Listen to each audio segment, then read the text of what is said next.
Bismillahirrahmanirrahim. Alhamdulillahi rabbil alamin, hamdan yuwafi ni'amahu wa yukafi mazidah. Wa sallallahu ala sayyidina Muhammad wa ala alihi wa sahbihi wa sallam tasliman katsira. Hari ini saya akan membacakan terjemah kitab Al-Wafi, syarah hadis Arba'in Nawawi. Kitab Al-Wafi adalah kitab yang menjadi pelajaran di Madrasah Pondok Pesantren An-Naqsyabandiyah. Pada Ramadan kali ini, saya dan sahabat-sahabat lainnya akan membacakan versi terjemah kitab Al-Wafi untuk sahabat-sahabat di rumah. Dengan harapan umur berapapun kalian, dimanapun, dan dengan kesibukan apapun dapat menambah ilmu dengan mudah. Semoga kita semua mendapat ilmu yang barokah manfaat. Akan saya bacakan dulu muqaddimah dari Imam An-Nawawi, pengarang kitab hadis Arba'in Nawawi. Segala puji bagi Allah Qayyum seluruh langit dan bumi, pengatur semua ciptaan dan yang mengutus seluruh rasul. Salawat dan salam tercurah atas mereka kepada manusia untuk membimbing mereka dan menjelaskan syariat-syariat agama dengan dalil-dalil yang baku dan bukti-bukti yang jelas. Aku memujinya atas semua berkahnya dan aku meminta kepadanya untuk memberi tambahan karunia serta kemurahannya. Aku bersaksi bahwa Nabi Muhammad adalah hamba dan utusannya serta kekasihnya. Ia merupakan makhluk terbaik yang dimuliakan dengan diberikan mukjizat Al-Quran yang terus berjalan di atas perputaran masa, serta dengan sunnah-sunnah yang menyinari orang-orang yang memohon petunjuk, serta yang memiliki kekhususan berupa jawami'ul kalim dan keluasan dalam agama. Shalawat dan salam semoga tercurah atasnya dan atas seluruh nabi dan rasul, serta seluruh keluarga dan semua orang soleh.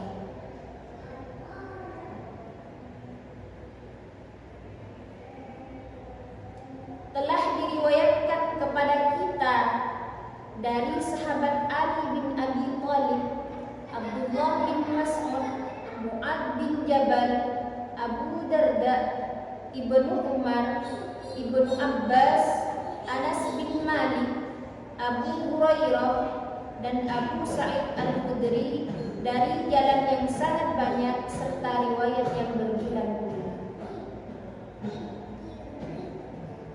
Rasulullah Shallallahu Alaihi Wasallam bersabda, "Man hafidha ala ummati arba'ina haditha min amri diniha ba'athahu Allahu yawmal qiyamah fi zumratil fuqaha wal ulama."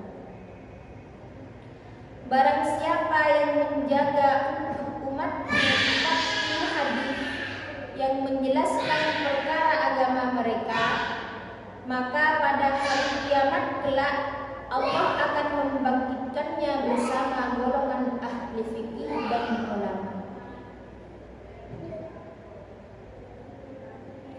Dalam riwayat lain, Allah akan membangkitkannya sebagai orang yang faqih dan berilmu. Dalam riwayat sahabat Abu Darda, dan pada hari kiamat kelak aku akan menjadi pemberi syafaat dan menjadi saksi baginya. Dalam riwayat sahabat Ibnu Mas'ud dikatakan padanya, masuklah engkau dari pintu surga mana saja yang engkau kehendaki.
Meskipun kami sudah menjelaskan setiap lafal dan memperincinya setelah menulis setiap hadis sesuai dengan metode kami yang sudah mencukupi. Akan tetapi kami tidak melepas dari tulisan orang-orang soleh terdahulu, sebab mereka memiliki pemahaman yang mendalam, amanah, jujur, dan ikhlas. Maka setiap orang yang mengharapkan akhirat harus mengetahui hadis-hadis ini, karena terkadang di dalamnya perkara-perkara penting dan peringatan dalam melaksanakan berbagai ketaatan, dan itu akan terlihat bagi orang yang memahaminya. Hanya kepada Allah saja saya yakin, serta hanya kepadanya aku berserah dan bersandar diri. Baginya segala puji dan kenikmatan, dan dengannya turun taufik dan perlindungan. Al-hadithul awal, hadis pertama, amal dinilai sesuai dengan niatnya.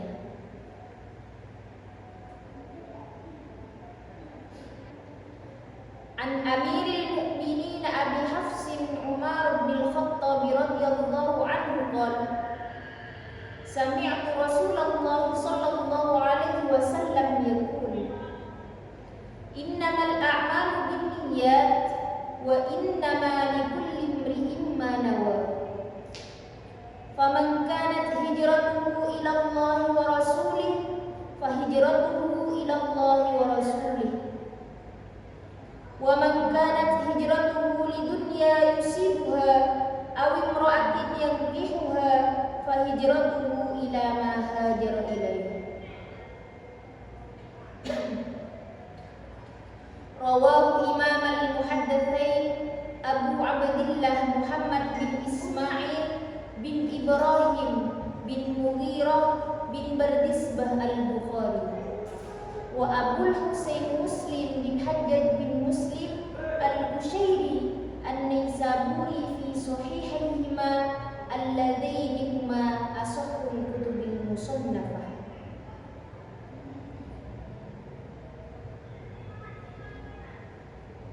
Dari sahabat Amirul Mukminin Abi Hafs Umar bin Khattab radhiyallahu anhu berkata, saya mendengar Rasulullah sallallahu alaihi wasallam bersabda, sesungguhnya setiap perbuatan itu dinilai berdasarkan niatnya, dan sesungguhnya setiap orang akan dibalas menurut apa yang dia niatkan. Karenanya, barang siapa yang hijrahnya karena ingin mendapatkan keridhaan Allah dan Rasulnya, maka hijrahnya kepada keridhaan Allah dan Rasulnya. Dan barang siapa yang hijrahnya karena dunia yang dikehendakinya atau karena wanita yang ingin dinikahinya, maka hijrahnya akan bernilai sebagaimana yang dia niatkan. Hadis ini merupakan salah satu hadis penting yang menjadi poros Islam. Ini merupakan fondasi agama dan berbagai hukum berawal darinya. Hal ini tampak dari penjelasan para ulama. Imam Abu Daud menjelaskan bahwa hadis ini, hadis innamal a'malu binniyat, merupakan setengah dari ajaran Islam. Karena agama itu mencakup dua aspek, baik zahir yaitu amal perbuatan maupun batin yaitu niat. Imam Ahmad dan Asy-Syafi'i mengatakan, hadis innamal a'malu binniyat mencakup sepertiga ilmu, karena amalan seorang hamba itu dilakukan dengan hati, lisan, dan anggota tubuh lainnya. Sedangkan niat dengan hati itu termasuk salah satu dari tiga bagian tersebut. Oleh karena itu, para ulama suka sekali untuk memulai kitab-kitab dan tulisan-tulisan mereka dengan hadis ini. Imam Bukhari meletakkannya pada permulaan dalam kitab Sahihnya. Begitu pula Imam Nawawi dalam 3 karyanya, kitab Riyadhus Shalihin, Al-Adhkar, dan Al-Arba'in Hadis An-Nawawiyah. Urgensi dari pencantuman hadis ini di permulaan adalah sebagai peringatan bagi setiap pencari ilmu untuk meluruskan niatnya karena Allah dalam mencari ilmu dan melakukan amal kebaikan. Sedangkan dalil yang menunjukkan pentingnya hadis ini bahwa Nabi pernah berkhutbah dengan membacakan hadis ini, sebagaimana dalam riwayat Imam Bukhari. Kemudian sahabat Umar bin Khattab juga berkhutbah dengan hadis ini. Imam Abu Ubaid berkata, tiada satu hadis pun yang lebih banyak mengumpulkan dan lebih banyak faedahnya daripada hadis ini. Penjelasan lafal-lafal dalam hadis. Hafaz artinya adalah singa. Abu Hafaz adalah kunyah untuk sahabat Umar bin Khattab radhiyallahu anhu. Innama adalah kalimat yang berfungsi untuk membatasi yang hanya menetapkan kalimat setelahnya dan menafikan selainnya. Bin niyat, bentuk jamak dari niat, secara bahasa berarti maksud. Sedangkan secara istilah adalah maksud yang diikuti dengan perbuatan. Imri'in, manusia, baik itu pria maupun wanita. Hijratuhu, hijrah secara bahasa yaitu meninggalkan. Sedangkan secara istilah adalah meninggalkan wilayah yang penuh kekufuran ke wilayah Islam karena takut terjadinya fitnah. Sedangkan yang dimaksud dengan hadis ini adalah pinjahnya dari kota Makkah dan kota yang lainnya menuju Madinah sebelum terjadi Fathu Makkah. Ilallah, mengharap ridhonya baik secara niat maupun maksud. Fahijratuhu ilallah wa rasulih, diterima dan diberi balasan pahala. Lidunya yusibuha, karena tujuan duniawi yang ingin diraihnya. Imam Tabarani meriwayatkan dalam Mu'jam Al-Kabir dengan sanad yang kuat. Diriwayatkan dari sahabat Ibnu Mas'ud, ia berkata, ada seorang di antara kami yang melamar seorang wanita yang bernama Ummu Qais, sebab turunnya hadis ini. Imam Tabarani meriwayatkan dalam Mu'jam Al-Kabir dengan sanad yang kuat. Diriwayatkan dari sahabat Ibnu Mas'ud, ia berkata, ada seseorang di antara kami yang melamar seorang wanita yang bernama Ummu Qais.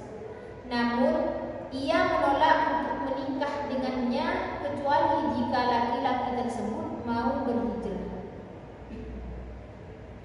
Akhirnya ia pun berhijrah kemudian menikahinya. Karenanya kami menamainya Muhajir Ummu Qais, orang yang hijrah karena Ummu Qais.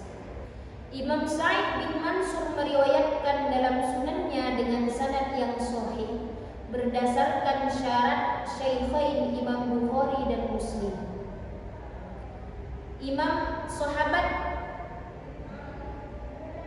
Sahabat Ibnu Mas'ud berkata, barang siapa yang hijrah karena mengharap sesuatu, maka sungguh baginya seperti yang diharapkan.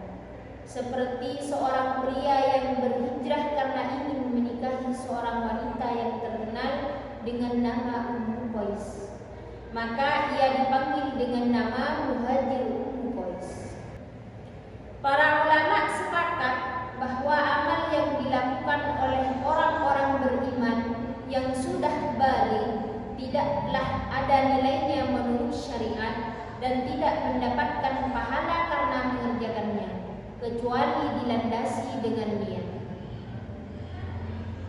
Niat di sini maksudnya adalah dalam ibadah-ibadah tertentu, misalnya sholat, haji, dan puasa. Niat merupakan salah satu rukun dari rukun-rukun ibadah, yang ibadah-ibadah tersebut tidak sah kecuali harus didasari dengan niat. Adapun perantaranya seperti wudhu dan mandi. Maka dari itu, pengikut mazhab Imam Hanafi berpendapat ini merupakan syarat dari kesempurnaan ibadah supaya memperoleh pahala. Sedangkan Syafi'iyah berpendapat ini merupakan salah satu syarat sah, maka tidak sah wasilah tersebut kecuali jika didasari dengan niat. Yang kedua, waktu niat dan tempatnya. Waktu niat adalah di permulaan ibadah, seperti takbiratul ihram dalam sholat dan ihram untuk melaksanakan haji. Adapun puasa, cukuplah dengan berniat sebelumnya, dikarenakan kesulitan dalam memantau waktu fajar. Tempat niat itu di dalam hati, sehingga tidak disyaratkan untuk mengucapkannya. Akan tetapi dianjurkan saja agar lisan dapat membantu hati untuk menghadirkannya. Disyaratkan pula menentukan ibadah yang diniatkan dengan membedakannya dari yang selainnya. Karena itu tidak cukup hanya dengan niat sholat saja, bahkan harus menentukannya apakah itu sholat zuhur, asar, atau yang lainnya. Yang ketiga, wajib hijrah. Hijrah dari negeri kafir ke negeri Islam wajib bagi seorang muslim ketika tidak memungkinkan baginya merealisasikan ajaran agamanya. Dan hukum ini masih berlaku dan tidak ada pembatasan. Sedangkan hadis yang menyatakan tidak ada hijrah setelah pembebasan Mekah, maksudnya adalah tidak ada hijrah dari kota Mekah setelah pembebasannya karena sudah menjadi negeri Islam. Kata hijrah juga digunakan untuk menyebut perbuatan yang dilarang Allah. Di sini muhajir adalah orang yang meninggalkan apa yang dilarang Allah padanya. Misalnya, larangan bagi seorang muslim hijrah atau mendiamkan saudaranya sesama muslim lebih dari 3 hari 3 malam. Lalu, larangan bagi seorang wanita untuk hijrah atau meninggalkan dari ranjang suaminya. Namun terkadang seorang muslim juga diharuskan meninggalkan saudaranya yang suka melakukan maksiat. Sebagaimana seorang suami boleh membiarkan istrinya yang membangkang sebagai bentuk pelajaran baginya. Yang keempat, faidah hadis.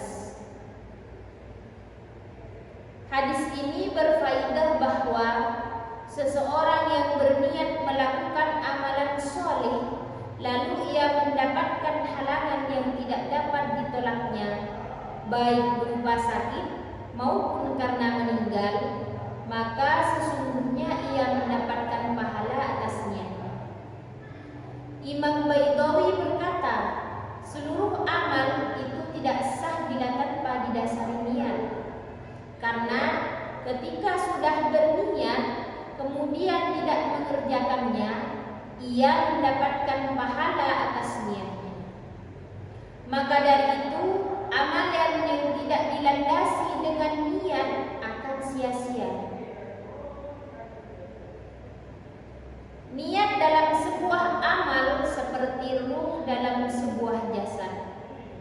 Maka jasad itu tidak akan bisa bertahan tanpa ruh, dan ruh tidak terlihat di alam ini ketika tidak bersatu dengan jasad. Yang kelima, hadis ini memberikan penjelasan pada kita untuk senantiasa ikhlas dalam melakukan amal ibadah sehingga kita dapat meraih balasan pahala di akhirat kelak. Juga bimbingan dengan kesuksesan dari Allah ketika di dunia. Yang keenam, setiap amal yang mendapatkan manfaat dan kebaikan kemudian dilandasi niat dan ikhlas mengharapkan keridhaan Allah merupakan suatu ibadah. Jangan lupa subscribe channel YouTube Pondok Pesantren Putri An-Naqsyabandiyah Lil Banat dan aktifkan notifikasinya. Semoga bermanfaat. Assalamualaikum warahmatullahi wabarakatuh.